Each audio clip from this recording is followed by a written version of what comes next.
Remember, if you don't eat, you don't fart, and if you don't fart, you die. I don't want you guys to die. But, however, it is about time for another virus. Guys, we officially have an update. The virus on the cruise ship just got confirmed to be the one strain that can spread person to person. And a passenger who left the ship early just tested positive in Switzerland. So the virus on that cruise ship is now officially confirmed to be the Andes strain of hantavirus, which is the only strain in history that has ever been able to spread between humans. Hantavirus from the cruise ship, stricken with a deadly outbreak of the disease. And meanwhile, experts are confirming there have been cases of a rare strain on the ship that can be transmitted between humans. Be very scared. Be so scared. And a passenger who got off the ship at a stop before anybody even knew about the outbreak just showed up to a hospital in Switzerland and tested positive. His wife is now in self-isolation, and they are now tracing back every single person that this guy may have been in contact with. 3 more people were just airlifted off the ship today and are now being transferred to hospitals across Europe. The total number of cases is now officially at 8, and 149 people are still on board and have nowhere to go. In my update yesterday, Spain actually just told the Canary Islands to take the ship in, but the president of the Canary Islands just went public and said absolutely not, we do not know what we're dealing with. So the one place that was supposed to take the ship in just basically went back and said no too. I'm watching this entire story and I will obviously keep you updated, so make sure you add me now so you don't miss it. Drama. Oh, well, that's exactly what we needed is a new virus, by the way. We were just due for one, and it's just been too long since the last one. And I don't know anything about this other than that clip I watched just now and like another clip or two that I barely skimmed over because I just don't care about this stuff anymore. However, I don't want anyone to be injured from anything. I believe that people can get sick from viruses. I believe that people can manufacture viruses to get people sick. I can imagine that they do things in nature that I have no idea about, the viruses that is, but this stuff is just stupid and nonsense, and I'm over it. We're conspiracy theorists. Of course we noticed the hantavirus started on a cruise that was supposed to last 33 days. We're conspiracy theorists. Of course we noticed the last outbreak of the hantavirus happened 33 years ago. And there was 33 cases of it. We're conspiracy theorists. Of course we noticed the hantavirus is on the 33rd page of the Pfizer documents that list all the adverse reactions to the COVID-19 vaccine. And that Pfizer also wanted that buried for 75 years. We're conspiracy theorists. Of course we noticed the hantavirus supposedly came from rats. Yet there were no rats on the cruise ship. Weird. We're conspiracy theorists. Of course we noticed the psychopaths predicted the hantavirus would be the next pandemic. They could predict the future. We're conspiracy theorists. Of course we noticed that Moderna already has a vaccine ready to go for this surprise outbreak. We're conspiracy theorists. Of course we noticed the most commonly used diagnostic tool to test for the hantavirus is, you guessed it, the PCR test. God bless. God bless it. Has anyone thought about how weird it is that for our entire childhood, a bunch of old men would come to our school and take pictures of all of us every year? Obviously, school photos, picture day, and the companies they worked for now own a historical record. Before we get too deep into this conspiracy, when I was in 2nd grade, I dressed up in a suit, a very nice little suit, to my picture day. That's all. That's it.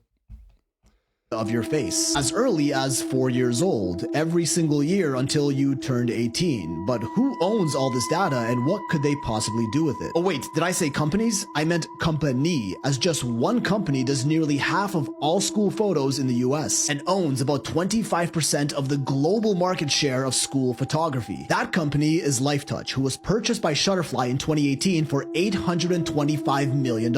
Around the same time, facial recognition software was becoming more widespread. Just a year later in 2019, Shutterfly is bought by Apollo Global Management for $2.7 billion, a publicly traded investment firm owned by, get ready for this, Vanguard and BlackRock, their top 2 institutional shareholders. The 2 mega companies that own everything also own photos of your entire childhood. But it just keeps getting worse. BlackRock and Vanguard are also the top shareholders of globalist companies like Palantir, that was founded by this guy, Peter Thiel. Thiel, whose name spells the reptile if you mix around the letters, which is a funny little anagram, but that's a story for another time. Let's focus here. Peter Thiel is the founder of PayPal, and mega venture capitalist mogul sticking his dick in absolutely every globalist opportunity he can find. Like this one, Clearview AI, a facial recognition company that he was the primary investor of. A controversial company that has been sued many times for illegal scraping of facial data to build their AI's learning database. Lawsuits that resolved in settlements, meaning they basically admitted fault and paid out a bunch of money for illegal use of facial images without consent, who are part of the corporate ecosystem who have pictures of you from every year of your childhood. To be fair, maybe this whole connection is a bit of a stretch, but in the end, it really is one big company that runs everything, using your childhood photos to train a facial recognition deep learning database to eventually establish a global mass surveillance state that is constantly watching your every move from the second you enter this world until they take you out. That's who took your school photos.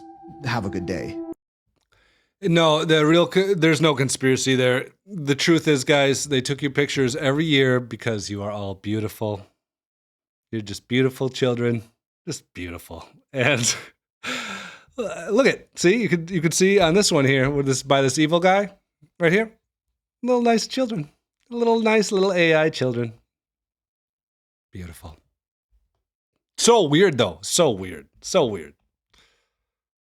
This is either a glitch in the Matrix, a Mandela effect, a slip in the timeline, or something, because I know this isn't right. Remember the book, The Diary of Anne Frank? Yeah, that was always called The Diary of Anne Frank. Well, that's not the name of it anymore. Now it's called The Diary of a Young Girl. When the heck did that happen? My whole life, and I'm old, my whole life, this has been called The Diary of Anne Frank. So I thought that's gotta be a mistake. That's just one book. Maybe somebody put the wrong title on it. Nope. Everywhere I looked this up. Everywhere. Now it's called The Diary of a Young Girl by Anne Frank. There's no way this is right. There's no way. Have I lost my mind? Maybe. But I remember this book being called The Diary of Anne Frank. This has always been called The Diary of Anne Frank. Never The Diary of a Young Girl. Never. So something is way off, or my memory just went wackadoodle. Let me know what you remember about the book The Diary of Anne Frank, or the book The Diary of a Young Girl. And let me know in the comment section. Shabadoo Bushkis, Shabadoo. Let's ask our old trustworthy AI overlord, ChatGPT. Yo, trusty AI overlord, ChatGPT. Excuse me. Do you know the book A Diary of Anne Frank? I definitely know of it. The Diary of Anne Frank is the published version of the diary that Anne Frank kept while she was hiding from the Nazis during World War II. It's a deeply personal and poignant account of a young girl's hopes, fears, and reflections while living in hiding. It's often read in schools and continues to touch people worldwide. If you have any thoughts on it, I'm all ears. Yeah, I heard that there was a new Mandela effect saying that is now called Anne Frank, The Diary of a Young Girl. I haven't come across an official change like that. The book is often published under slightly different titles, depending on translation or edition. But the classic title we know hasn't really shifted globally. Mandela effects often pop up when a lot of people collectively misremember something, but this particular title change isn't actually a real shift. There we go. ChatGPT would never lie. Would just never lie to us. I don't know about that one. See if you notice that. The Diary of Anne Frank. See if you notice that one. Is this where America's name really came from? Check it out.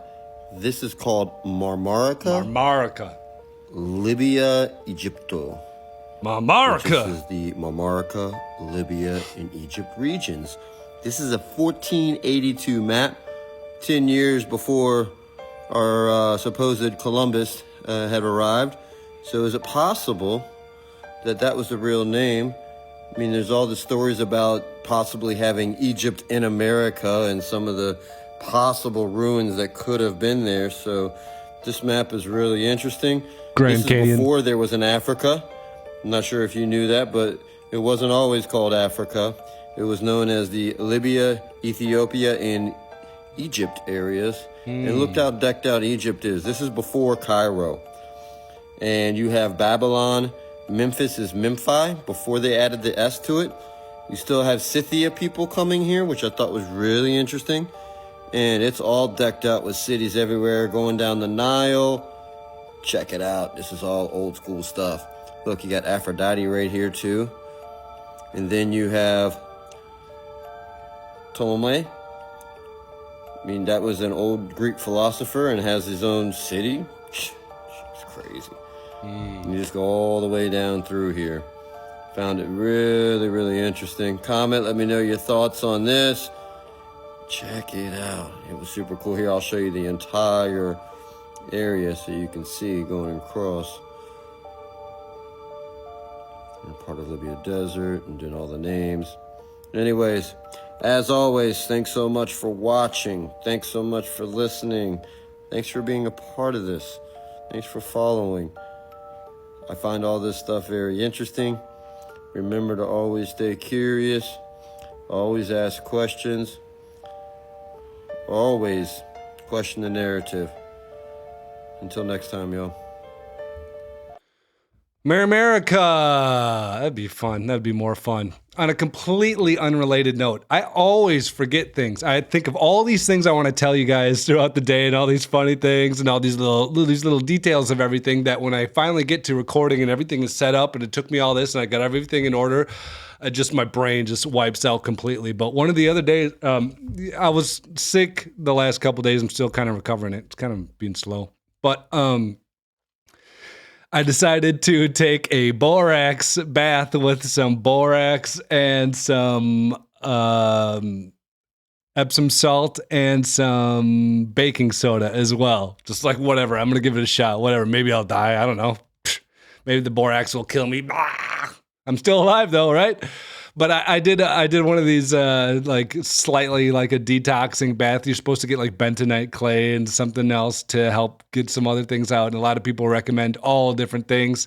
And I keep on seeing these different recipes. But I suggested, or I came across one before that I played on one of these videos, and it just showed like a pile of just stuff that came out of their body. Like, this is all the nanoplastics and the things inside you. Like, I didn't see anything. I saw nothing. I didn't see anything. I stayed in for, I don't know, a 7-minute bath or something. I was just kind of feeling sick. I'm like, I don't know, might as well try this stuff. Throw the borax in there, since the borax works on other stuff. And I keep on coming across these other fun videos. They're all AI generated and they're way longer than they need to be. But like 25 uses for hydrogen peroxide and, you know, things like that. 25 uses for borax that your grandma knew that you don't know anymore. Just like, so some of those are fascinating, and maybe I'll just die one of these days experimenting with some stuff, but I'll let you know. So if you start seeing me wither away, then I'm like, I don't know. Just assume that I'm trying something new. Can someone please explain why Ross and Home Goods are selling all of the same items, right? Including globes. This isn't recent. Can you tell?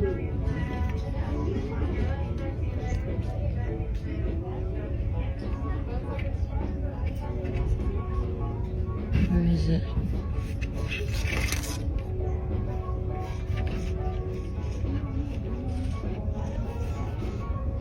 Tartaria, baby, right on the map. Woo, woo, right at Dress for Less, baby, right on the globe. Isn't that weird, though?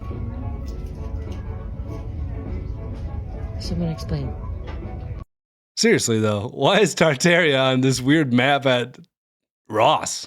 There was a couple others. There's some other guy that had some, like, globe that was, like, some drink holder thing as well for cups and whatever else, and, it had Tartaria on it as well. There's a lot of these globes. Another one, I saw a video of some kid or some guy who had a globe since he was a kid, and Tartaria's on that globe again too. He's like, I just always had this, and I never realized until I was older that huge across it said Tartaria. Like, just weird stuff. I'm telling you, There's something going on. This is America, 1932. And what do you notice in this video? Brand new. I noticed that all the buildings look a lot older than what they are supposed to be. These are supposed to be new buildings, but they look like they are 150 to maybe 300 to 400 years old. Old wooden buildings, old brick buildings. Look at that brickwork right there. I think we're looking at a civilization that just took over. Old structures in the background. Look at the wires.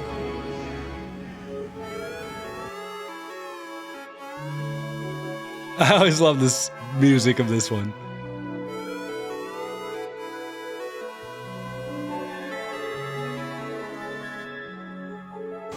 Question everything, you guys. Thank you. No, there's too many of these places that look just old in the pictures. Everything about it looks old. It looks there's never a time that this stuff looks new. The only time you see some new looking old buildings is during the World's Fairs, where they clearly said that they painted everything, and I think they just went there and painted everything and made it look nice and new looking and called it, you know, like at least the Chicago World Fair, they called it the White City or whatever. Just paint that thing, just paint it up real nice and call it brand new. Community, California, ocean. Look at that. This is pre-flood, because the flood carried that over. Now that's a mountain range. There was some shift in the earth. That's California. Look at that. And you can't hide the evidence. This is one of those, you know, old world areas. You can't hide the evidence here. I'm so glad I found this. This is an old world city, City of the Saints. And guess what?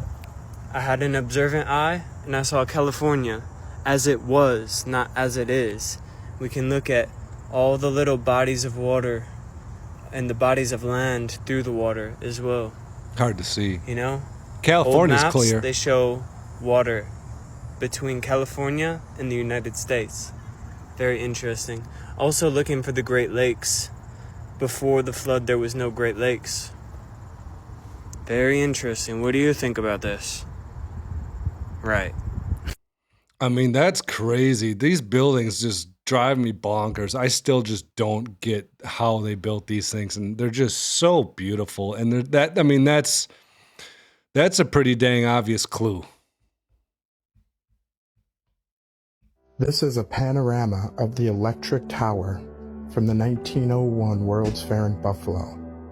Just look at that roaring waterfall, with water being pumped right in from the Niagaras.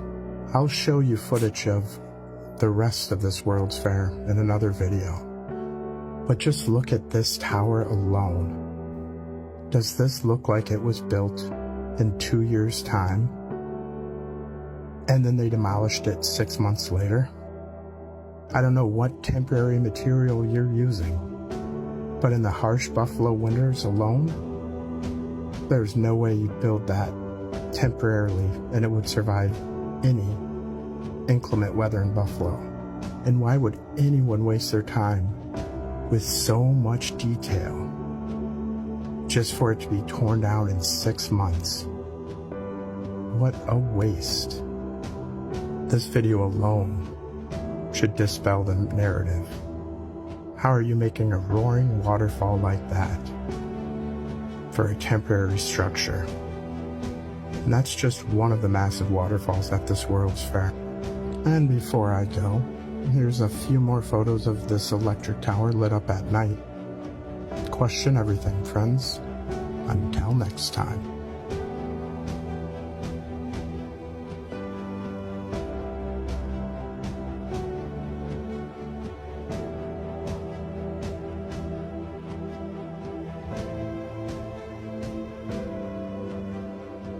Tartarian Empire.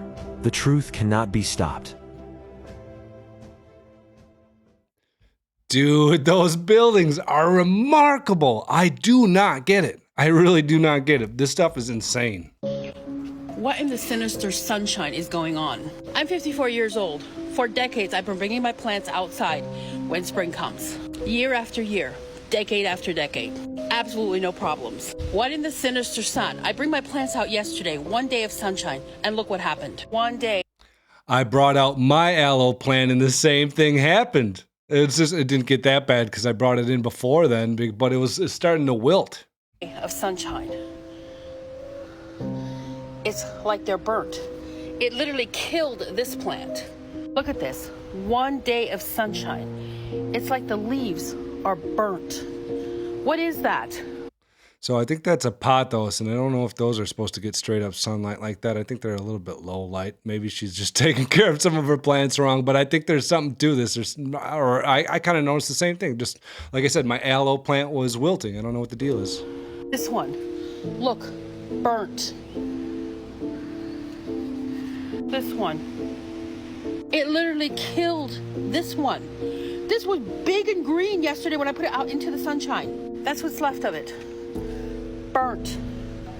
What in the sinister sunshine? What is going on with our sun that it's doing this to our plants? Anybody else? Drop your comments. Like, this is crazy. I'm taking all my plants back inside. I cannot risk 1 more day of sunshine out here. Have any of you guys noticed anything like that? Because like I said, I noticed that with a plant or two of mine, but mostly with the aloe plant. Check out this herd of wild deer just living on the land for free. Lunatics. It's Monday morning, and you lot got a job to be at. You lot not worried about your credit score? Do you not know we now have to file taxes 4 times a year? You just live carefree, don't you? You don't worry about any of it. You self-employed or employed? Wondering if you had any concerns about the energy bills rising, and there is talks of a recession. Anyway, look, I'm going to go. I'm going to enjoy my last bit of freedom. I have to go back to work tomorrow. I've got paid to be here, but have a good one. Just gotta remind you guys that we're all trapped. And that you also have free will. Because you do have free will. I think. I don't know if we do. But either way, I went out on Sunday and I went downtown and I decided to go play some guitar to some backing tracks. My electric guitar, brought it out there. And decided to say that you have free will and remind people that they have free will by playing a little live music and reminding myself that I have free will somehow by playing live music. I don't know. I don't know if that's true or if that works or if that's what happened. No, that is what happened. If you like this video, hit that like and subscribe button. And if you want to support this channel, you can buy some music in the link in the description below. Other than that, I hope you guys have a good day, and I'll catch you on the next video.